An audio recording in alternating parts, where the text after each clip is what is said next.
네, 앞서 들으신 것처럼 변동성이 아주 컸었던 뉴욕 증시가 되겠습니다. 이러한 변동성 과연 무슨 의미가 있는 거고 관련된 이슈들로 시장을 분석해 보겠습니다. 자, 교보증권 윤여민 FP입니다. 안녕하십니까? 네, 안녕하십니까? 네.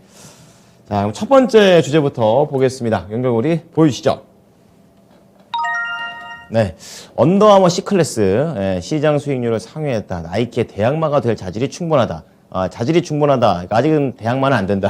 이런 내용이네요. 네, 아직은 좀 좀 크자. 이제 네. 약간 나이키의 좀 빈자리를 좀 공략할 수 있는 그래서 네. 좀 시장 점유율을 충분히 늘려갈 수 있는 회사가 되지 않을까 생각을 하고 있는데 그렇군요. 일단은 좀 이제 코로나19가 좀 기업들한테 미친 영향들이 좀 아무래도 다양하겠지만 이 회사 같은 경우는 예. 좀 그 재고를 좀 많이 청산을 했던 느낌이 있습니다. 잘한 거 아닙니까? 네, 그래서 북미사업부 재고가 많이 좀 청산이 됐고 유통 채널이 좀 최적화된 부분들 네. 이런 부분을 통해서 이제 앞서 말씀하셨던 것처럼 이제 네. 수익률에 대한 부분이 좀 많이 강조가 됐죠. 어허. 그리고 이제 이러다 보니까 어떻게 보면 이제 뭐 계속 얘기는 나오죠. 이제 위드 코로나 관련돼서 이제 미국에서는 2월을 좀 정점으로 해서 오미크론 같은 경우는 이제 어떻게 보면 이제 일상생활로 확실히 돌아갈 수 있을 것이다라는 좀 얘기가 나오고 있기 때문에 네. 그러한 측면에서 지금 소비 촉진에 대한 부분이 상당히 기대가 된다라고 얘기가 나오고 있고요. 네. 또 이제 좀 약간 앞서 말씀드렸던 것처럼 나이키와 좀 유사하게 앞서 네. 말씀드렸던 것처럼 이제 북미 시장에서 좀 재고 청산에서 최적화가 나타나고 있기 때문에 그런 소비의 어떤 수혜를 분명히 받지 않을까 생각을 하고 있고 네. 또 이 회사 같은 경우도 이제 미국 같은 경우는 이제 가격을 좀 많이 다 올리고 있는 상황이잖아요. 그리고 그렇죠. 이제 가격이 정가가 일어나고 있고 예. 또 소비자들은 이제 당연히 물가가 올랐으니까 제품의 가격도 오르겠다라는 인식을 좀 갖고 있기 때문에 그렇죠. 그러한 측면에서 좀 상당히 지금 이제 판매 상승, 그러니까 판매가 상승에 대한 효과도 분명히 누리지 않을까. 한 장을 팔아도 더 많이 버는. 네, 그런 거죠. 그렇죠. 예. 그리고 이제 뭐 여러 가지 좀 변화가 있는데 네. 유통 채널이 약간 좀 변하고 느낌은 좀 있는 것 같아요. 그러니까 소비자 직접 판매 채널을 좀 이동하고 있다고 얘기가 나오고 있습니다. 이게 무슨 말입니까? 어렵네요. 그러니까 이제 소비자 직접 판매라는 게 사실은 저도 이렇게 매장을 통해서 예. 이제 판매를 하는 것이 아니라 네, 네. 약간 이제 소비자들끼리 판매도 되고 약간 이런 느낌인 것 같아요. 그래서 쿠팡, 이치 이런 것처럼 예, 예.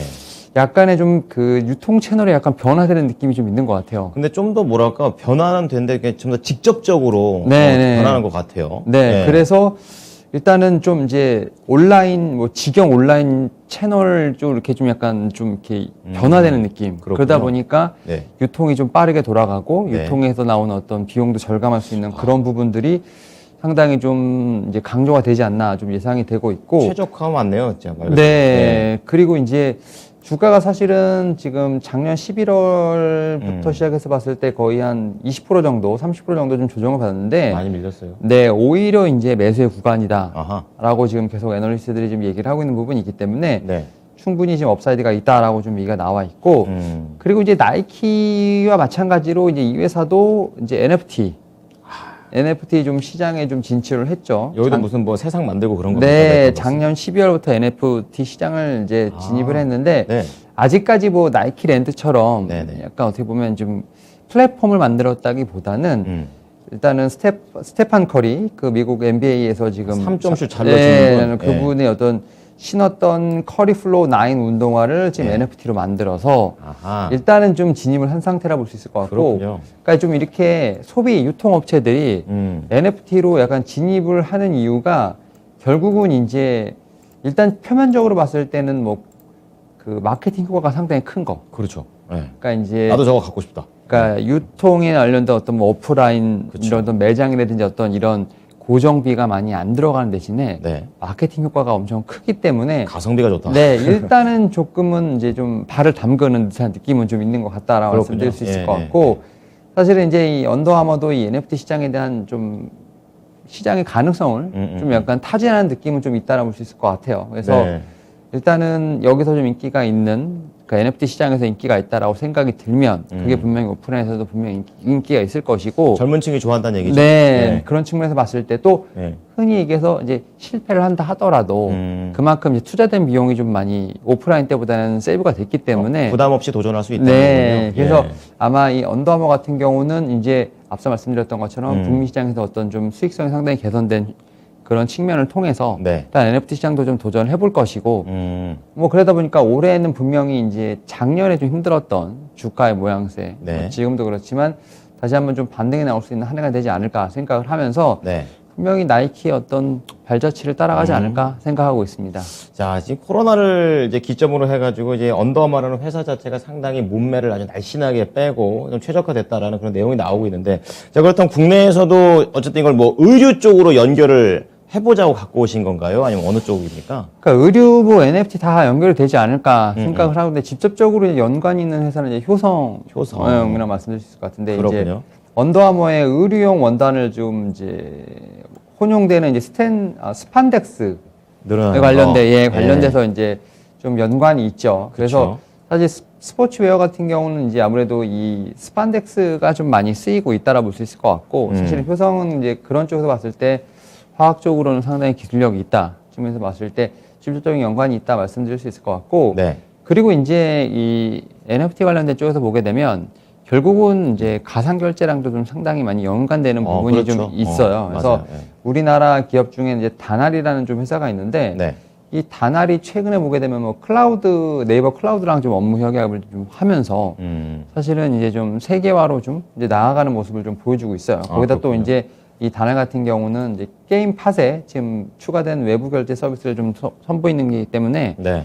약간 뭐 아시겠지만 뭐 NFT, 뭐 메타버스 게임 이제 요렇게 다 묶여서 가는 거기에 이제 또 소비로 들어가는 이제 어떻게 보면 이제 컨텐츠라고 볼 수 있는 것들이죠. 그렇죠. 예. 이런 것들이 이제 같이 좀 연관이 되다 보니까 분명히 이제 나이키나 언더아머 같은 이제 의류, 유통 관련된 이제 브랜드들도 네. 분명히 이제 이런 외부에서 음. 이런 결제 서비스를 좀 어떻게 보면 새로 이제 어떻게 보면 도입하지 않을까라는 생각을 좀 하고 있고 네. 그러한 측면에서 봤을 때 뭐 계속 말씀드립니다만 이제는 어떤 섹터의 크로스오버가 계속 일어나고 있는 부분이 있기 때문에 뭐 단순히 뭐 의류 쪽으로만 네. 보기엔 조금 문제가 있을 것 같고 화학도 연결이 되고 이제 뭐 아하. 결제, NFT 다 연결이 되기 때문에 네. 약간 좀 폭넓은 시선으로 봐야 되지 않을까 생각하고 있습니다. 네. 저희가 의류만 봤다고 뭐라고 하시는 거 아니죠? 아니요. 좋습니다. 언더아머를 이제 조금 더 융합되는 그런 시스템으로 효성과 다날까지 좀 확장을 시켜봤습니다. 자, 두 번째 연결고리 보겠습니다. 주제 보여주시죠.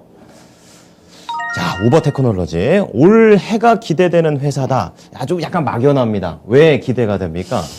일단 우버 테크놀로지가 사실은 이제 코로나19 때 좀 고객의 네. 좀 신뢰를 좀 많이 잃었죠. 많이 잃었죠? 네. 네. 그러다 이제 올해는 좀 재기를 다시 해야겠다. 음흠. 하면서 이제 올해를 어떻게 보면 좀 발판을 삼겠다라는 좀 어떤 포부를 좀 밝히고 있는데 그렇군요.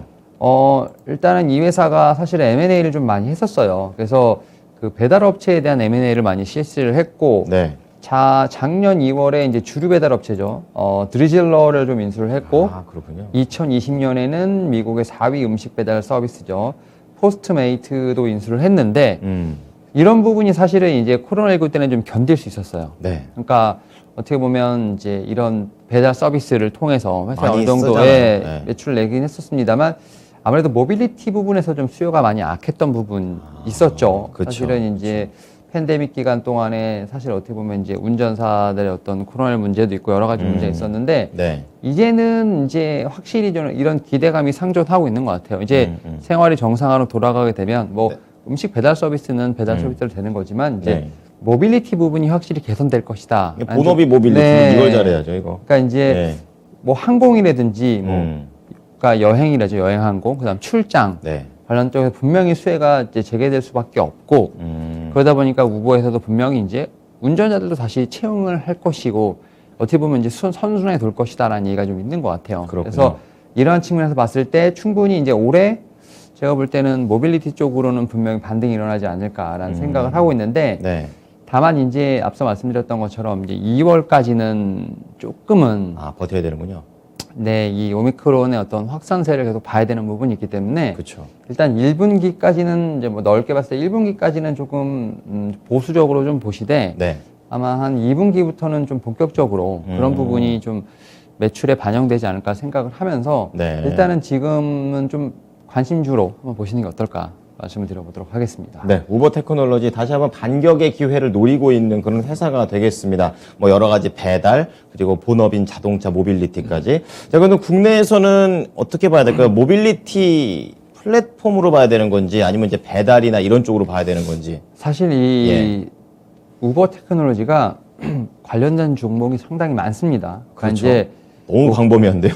공유경제죠. 공유경제라고 보기 때문에 이제 공유 차량 서비스를 하는 업체는 최근에 좀 가장 얘기가 많이 나오고 있는 이제 카카오. 카카오. 네, 카카오가 카카오티 가입자 2천만 명이 넘죠. 네. 그리고 이제 택시 기사 역시 22만 명이 가입돼 있기 때문에 확실하네요. 그런 플랫폼을 이제 네. 한다면 카카오가 분명히 이제 우버 관련된 이제 관련주로 볼 수 있다, 말씀드릴 수 있을 것 같고 네.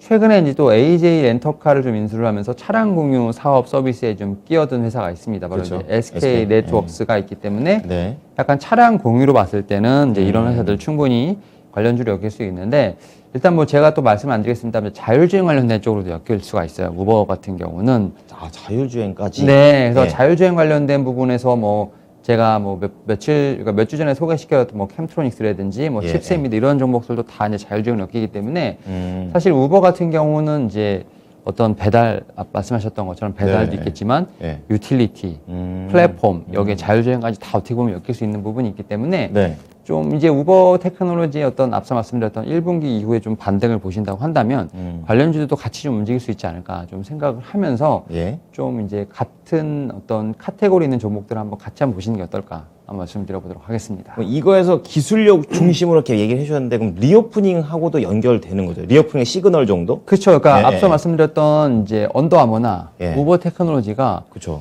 사실은 이제 리오프닝과도 연결될 수가 있는 상황인 진짜 거고. 광범위한 주제입니다. 네. 그리고 이제 우리나라에서도 사실은 이제 리오프닝 관련된 리포트들이 나오고 있습니다만 아, 예. 아직까지는 이제 시장의 관심을 받지 못하는 그렇군요. 그런 상황이다 보니까 나오긴 있군요. 예, 근데 예. 결국 이제 금리 인상이 된다는 것 자체는 이제 실물 경제가 확실히 이제 올라왔다라는 얘기가 될 것이고 네. 미국 경제는 그 3번의 금리 인상 기간 동안 다 신고가를 작성했던 역사적인 히스토리가 있기 때문에 그렇군요. 뭐 미국 증시 같은 경우는 뭐 나스닥이 지금 상당히 롤러코스터를 타고 있는 부분이 있습니다만 네. 이런 부분을 잘 지나간다면 또 다시 신고가를 보러 가지 않을까 생각을 하면서 네.